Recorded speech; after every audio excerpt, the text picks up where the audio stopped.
Olá, pessoal!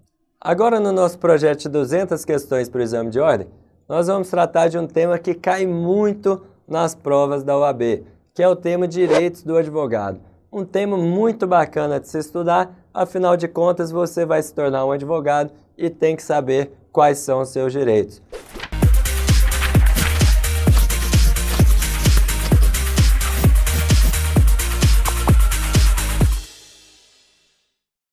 Esse tema a gente estuda a partir da leitura do artigo 7º do Estatuto da OAB. Muito bacanas os direitos que o Estatuto da OAB confere ao advogado, e o advogado que sabe usar esses direitos tem uma arma poderosa nas suas mãos na defesa do interesse do seu cliente. Então, esse é um vídeo de revisão, mas vale para a sua vida de advogado, para você exercer essa profissão com bastante brilhantismo. Vamos aqui para a questão que já caiu no exame de ordem sobre esse tema, para você ficar afiado aí nesse tema direitos do advogado. Olha aqui na tela. Os advogados criminalistas X e Y atuavam em diversas ações penais e inquéritos em favor de um grupo de pessoas acusadas de pertencer a determinada organização criminosa. Beleza. Se é advogado criminalista, você vai advogar para criminoso, supostamente destinado ao tráfico de drogas. Ao perceber que não havia outros meios disponíveis para a obtenção de provas contra os investigados, o juiz, no âmbito de um dos inquéritos instaurado para investigar o grupo, atendendo à representação da autoridade policial e considerando manifestação favorável do Ministério Público, determinou o afastamento do sigilo telefônico dos advogados. Olha só, meu caro, o que o juiz fez? Determinou a quebra do sigilo telefônico dos advogados constituídos nos autos dos aludidos procedimentos, embora não houvesse indícios de prática de crime por estes últimos. Não tem indício de prática de crime pelos advogados, mas mesmo assim o juiz determinou o afastamento do sigilo telefônico deles. As conversas entre os investigados e seus advogados, bem como aquelas havidas entre os advogados X e Y, foram posteriormente usadas para fundamentar a denúncia oferecida contra seus clientes. Considerando a hipótese apresentada, assinale a alternativa correta. E agora, hein, meu amigo? Seu escritório teve o telefone grampeado com autorização judicial. Letra A. A prova é lícita, pois não havia outro meio disponível para obtenção de provas. B. A prova é lícita, pois tratava-se de investigação de prática de crime cometido no âmbito de organização criminosa. C. Considerando que não havia outro meio disponível para obtenção de provas, bem como que se tratava de investigação de prática de crime cometido no âmbito de organização criminosa, é ilícita a prova obtida a partir dos diálogos havidos entre os advogados e seus clientes. É, no entanto, lícita a prova obtida a partir dos diálogos havidos entre os advogados X e Y. Então, pode grampear o advogado falando com o advogado, mas não pode grampear o advogado falando com o cliente. D. A prova é ilícita, uma vez que as comunicações telefônicas do advogado são invioláveis quando disserem respeito ao exercício da profissão, bem como se não houver indícios da prática de crime pelo advogado. Pessoal, mesmo que você nunca tenha lido o Estatuto da OAB, você sabe que quebra de sigilo telefônico é uma medida excepcionalíssima, só para investigação criminal, só se indispensável para investigação criminal. Aqui, além do sigilo telefônico, que é consagrado aí na Constituição Federal, a gente tem também o sigilo profissional, que também deve ser guardado embaixo de 7 chaves. Mas, quando a gente vai ler o Estatuto da OAB, a gente vai ver exatamente o contorno aí dessa inviolabilidade profissional. Quando é que o Estatuto da OAB autoriza medidas drásticas de quebra da inviolabilidade profissional? Isso está lá no artigo 7º. Em primeiro lugar, o artigo 7º ele consagra a inviolabilidade profissional como um direito do advogado. Olha lá na tela o artigo 7º, inciso 2. Artigo 7º. São direitos do advogado. 2.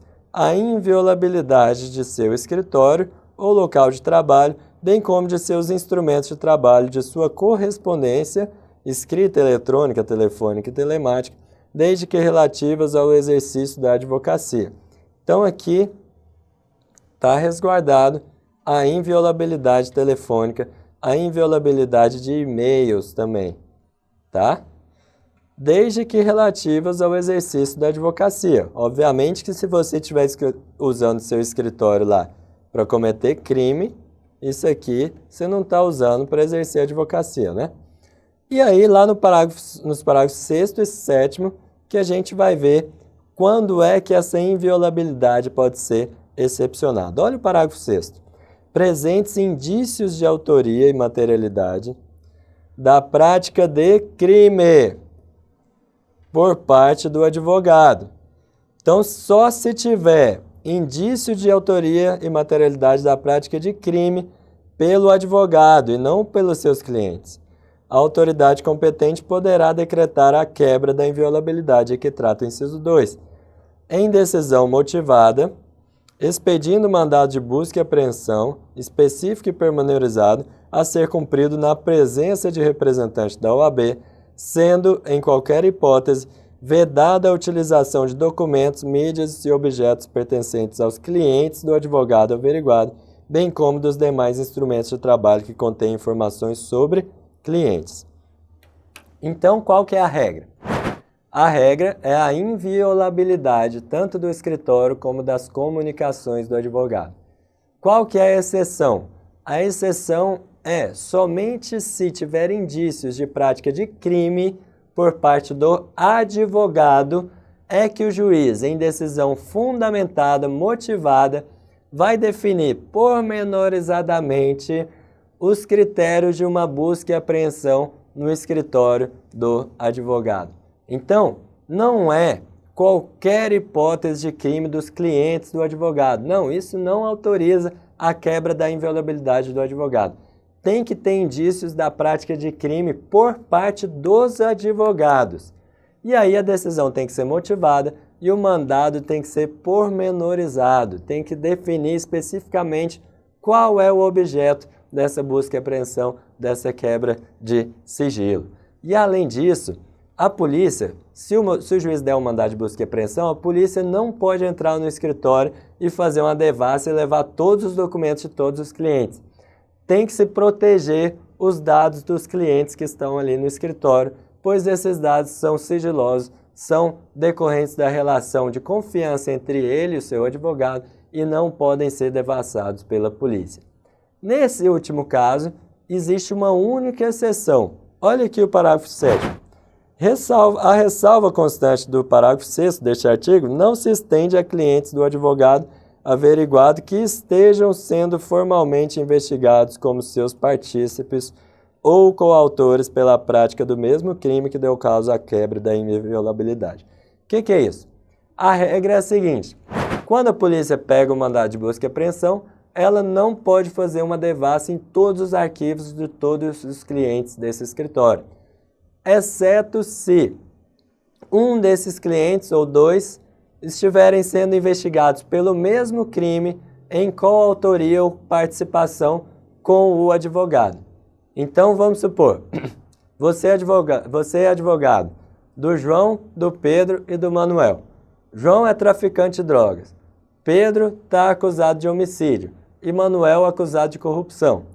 Aí a polícia está investigando que você está formando uma quadrilha e está traficando drogas junto com o João. E aí? Aí ela pede uma autorização para o juiz para quebrar a sua inviolabilidade do escritório.